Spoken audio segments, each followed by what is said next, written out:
नमस्कार दोस्तों, मैं कुलदीप सलूजा। इस वीडियो में आपको बताऊंगा कि घर का वो कौन सा वास्तु दोष होता है जिसके कारण उस घर में रहने वाले किसी मरीज को किडनी के कैंसर की प्रॉब्लम होती है। दोस्तों, ये घर का प्लान है। दिशाएं हैं पूर्व, पश्चिम, उत्तर, दक्षिण। ईशान कोण, नैऋत्य कोण, आग्नेय कोण, वायव्य कोण। ये घर के कंपाउंड वाल मान लीजिए इसको, और ये घर का है मान लीजिए इसको। प्लान जो बनाई, डार्क लाइन जो दिख रही है घर। अब इस जिस घर में किडनी का मरीज होता है उस घर पे जो वास्तु, एक तो ये होता है ये हिस्सा किसी प्रकार से ऊंचा हो जाए यहाँ पर। अब ऊंचा कई तरीके से हो सकता है। ये कंपाउंड वाल के बाहर इधर जो है कोई चबूतरा बना दिया जाए बैठने के तो ऊंचा हो सकता है। यहाँ ये लॉन जैसा है और यहाँ फाउंटेन बना दिया जाए तो उससे ऊंचा हो जाए।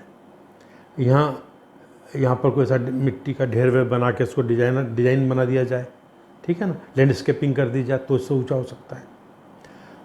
यहाँ ईशान कोण बहुत ज़्यादा बढ़ जाए, इस तरीके से बहुत ज़्यादा बढ़ जाए। ईशान कोण थोड़ा बढ़ना शुभ है पर बहुत ज़्यादा बढ़ना शुभ भी नहीं होता है। वो फिर घर पंखे की तरह हो जाता है। डंडी बन गई है और ये घर हो गया, पंखा बन गया एक। यहाँ ये गोलाई आ जाए। आपने कहीं घर कॉर्नर पर गोलाई देखी होगी, तो घर चौराहे पे इस तरीके से चौराया हो तो इधर थोड़ा गोलाई हो तो यहाँ घर में गोलाई आ जाए, या कंपाउंड वाल में गोलाई आ जाए, या इसमें कट आ जाए। कोई ऐसा डिज़ाइन बनाया जाए कि यहाँ पर हिस्सा को बढ़ा दिया जाए और ये कट आ गया। तो ईशान कोण का ऊंचा होना, इसका कट जाना, गोल हो जाना, है ना, इसमें कोई या घर के अंदर भी हो सकता है, घर के बाहर भी। जैसे घर के अंदर यहाँ टॉयलेट बन जाए, इंडियन स्टाइल का टॉयलेट हो, वो थोड़ा ऊंचा हो जाए, 1-2 फीट ऊंचा हो जाए। यहाँ पर सीढ़ियाँ बनाई जाए, शुरू के 3-4 टप्पे जो हैं वो सॉलिड ईंटों के बना दिए जाएँ, बाद में स्लैब बन जाए तो ऊंचा हो गया। तो बहुत तरीके हो सकते हैं ऊंचा होने के कारण बन सकते हैं। अब दूसरा दोष जो होता है महत्वपूर्ण, जो किडनी के लिए होता है, ये दोष तो कैंसर कोई सा भी हो, यहाँ एक दोष तो हो गई होगा। अब किडनी के लिए होता है पश्चिम दिशा में और नैऋत्य कोण में, यानी कि ये यहाँ से लेकर यहाँ तक और यहाँ तक, इत्ते में, इत्ते मान लीजिएगा, ठीक है ना।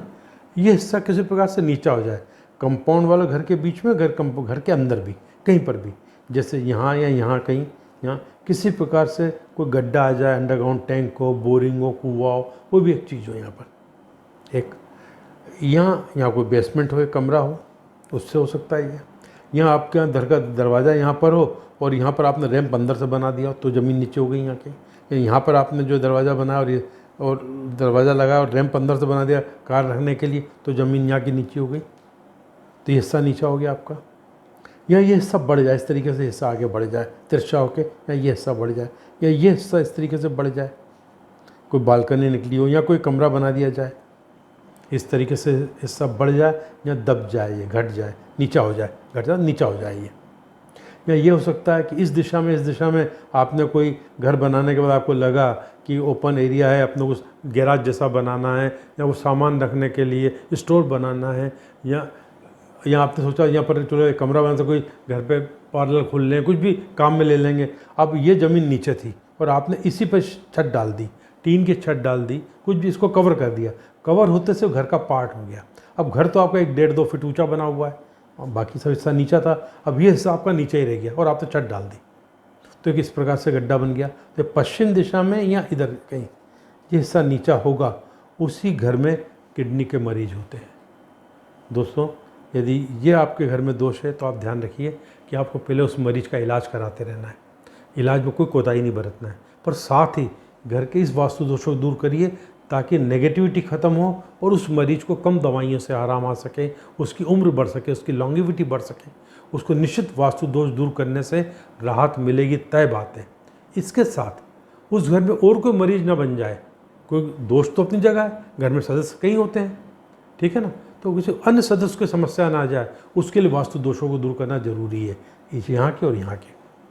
मुझे उम्मीद है कि आपको वीडियो पसंद आई होगी। नमस्कार।